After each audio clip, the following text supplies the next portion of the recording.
Oh hey guys, I'm going to tell you a little bit about all the different elements that work together to make this missile that you're seeing right here, Heartseeker Varus Q missile. So to make one missile we use a lot of different groups. First we have the simple geometry or the 3D arrow that makes up the core part of it. Next up we've got a card that fits right around that arrow that holds the glow texture that you see here. And the glow texture is positioned and painted so that it matches up perfectly with that three-dimensional arrow. So it looks like the arrow is emitting light off of it, but really it's not. Next, we have the sparkly stars.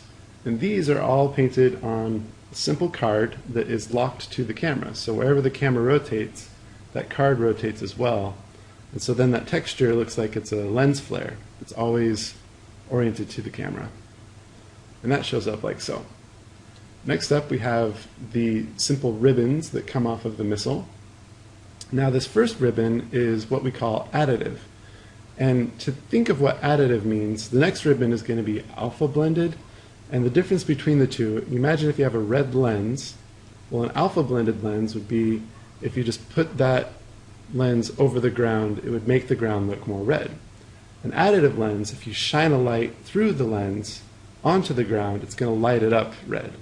So you mix those two together to get alpha blend and additive. This next thing is how we fake glow. So it's just a fuzzy ball texture on a big square card that slides along the ground. So it looks like the arrow is casting a light down on the ground. Next up we have meshes, and these are spiral meshes that we model in 3D, and you can see the geometry of the mesh there, and they kind of stretch out and rotate over time. And then I scroll this texture of a ribbon over the mesh. This first ribbon is additive, which means it looks like it's lighting up the area all around it and what's behind it. And you see that because it's sliding along a mesh that's also rotating, it adds that nice variation to it. The next ribbon is also done on the same technique. It's just slightly wider ribbons and they move slightly differently, so it adds some variation in there. And these are alpha blended, so they kind of have this darker red. You'll notice that over time these are transitioning from deep dark red to sort of this nice pink color. We can control in the effects tool how it transitions color over time, and that just adds another little bit of flavor in there that's kind of subtle and nice.